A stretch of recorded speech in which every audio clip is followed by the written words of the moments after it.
This is Cynthia Sue Larson with realityshifters.com. For the last 16 years I've been publishing first-hand reports of reality shifts, quantum jumps, alternate histories, alternate memories, and pretty much whatever way you want to describe this huge phenomenon in which it looks like reality has literally changed from one thing to another with no classically understood mechanism for what just transpired. So today I'm planning to present a couple of phenomena that have come to public attention recently, namely the Berenstain Bears, spelled either Berenstain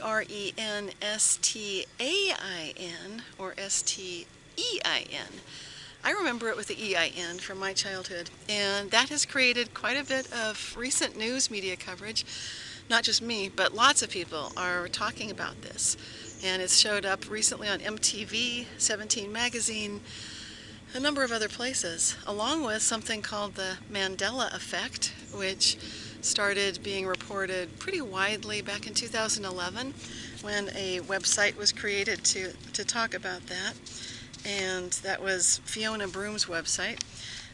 These stories about people remembering things differently than what the official story is. And with Nelson Mandela, the official story is that he passed away just a couple years ago. However, people like myself and presumably Fiona Broom and lots of other people remember Nelson Mandela passed away while he was incarcerated. I've done an article and a video on this, and I've talked about it lots of times over the years. So those two experiences, the Berenstain Bears, Nelson Mandela, those are two really big news stories recently having to do with reality shifts, quantum jumps, but mostly alternate histories where people just are noticing something's different. The Berenstain Bears I'm talking about look like this little family of bears. And if they ring a bell for you, you might have memories from your childhood as well. I'd love to hear about it. In addition to those pretty big examples, Berenstain Bears, Nelson Mandela, there's something else that I believe will soon be coming into public awareness, and that is America's Thanksgiving Thursday. And over the last couple of years, I've been noticing increasing reports coming through my newsletter, my website, Reality Shifters, talking about people who do remember that when they went through school, like I remember, Thanksgiving was always on the third Thursday of every November. It makes a big difference to me personally because I created International Aura Awareness Day with a colleague, and when we chose that day, we specifically made sure we were avoiding the Thanksgiving Day travel weekend when nobody would be wanting to celebrate International Aura Awareness Day. So we chose the fourth Thursday of November to avoid the third Thursday Thanksgiving. Now, apparently, if you check online, check history books, you'll see that in this current reality, at least at the time and date that I'm recording this, and for the moment, Thanksgiving supposedly has always been on the the fourth Thursday of November. So those are three examples. The reason I'm mentioning this to you, and the reason I look pretty calm about it, I'm not one of those people who says, no, I can't sleep at night. I've been following this phenomenon pretty intensively for 16 years. So you get used to it a little bit. To the point that when I woke up this morning and had my morning cup of coffee, and I read the New York Times front page article that Oliver Sacks had passed away today, August 30th, I thought, wait a minute, I just read the obituary 2 weeks ago.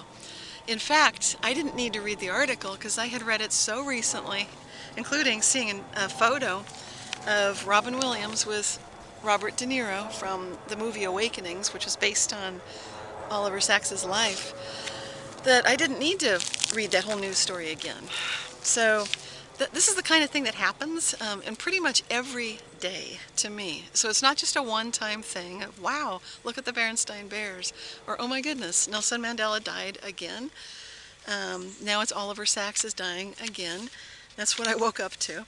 And then it's also experiences such as earrings like this. So on my everyday life, I'm mentioning this earring here in particular because I was wearing it on one of the days. It was a Friday at the Foundations of Mind conference. There was a dialogue of worldviews being held at UC Berkeley.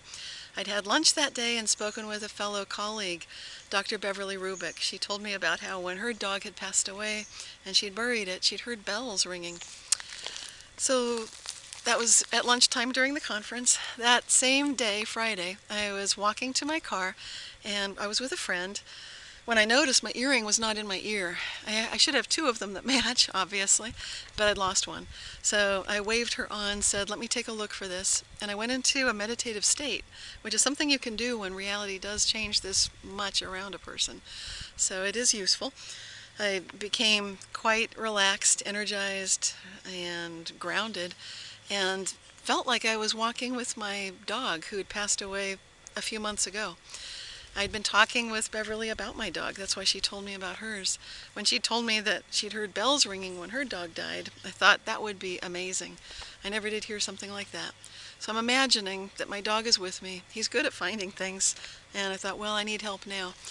And I hear the Campanile bells on the UC campus ringing, which is amazing because it's beautiful music, right when I happen to be there looking for this earring.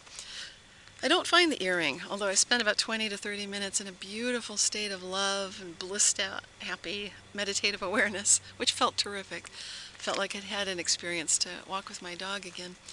So I met up with friends, went to the reception for the Foundation of Mind conference, which was wonderful. Got to see Beverly again. And then I went home. And when I got home, I changed my clothing, put on my nightgown, and what I found fall out of my clothing in a place that there's no way it could have been was this earring. So now I have both earrings back. And part of that process, I've written about it so many times over the years, when you need to find something that's lost, it can show up even when there's no way that it really could be there. And so this is what I call evidence of quantum logic in the natural world, which is the paper that I presented at the conference. And the idea behind all of this quantum logic, you might think in terms of Occam's razor. William of Occam, for example, is what that saying is based on. And it comes from this phrase in Latin, I'm trying to find it right now, pluralitas non est ponenda sin necessitate. And what that translates to is entities should not be multiplied unnecessarily. I was looking that up, come to find out, now there's a myth, apparently, about this being Occam's razor at all, because even though his words were cited so many times by so many ancient scholars, nobody can currently find the original proof that he wrote those words to begin with. Perfect closing for this wonderful subject, which is all about quantum logic being fundamental in the natural world. And so when you realize the past and present can change, and they often do, then you can know that it's up to us to bring conscious attention and awareness to what truly matters most to us. So until next time, keep asking how good can it get.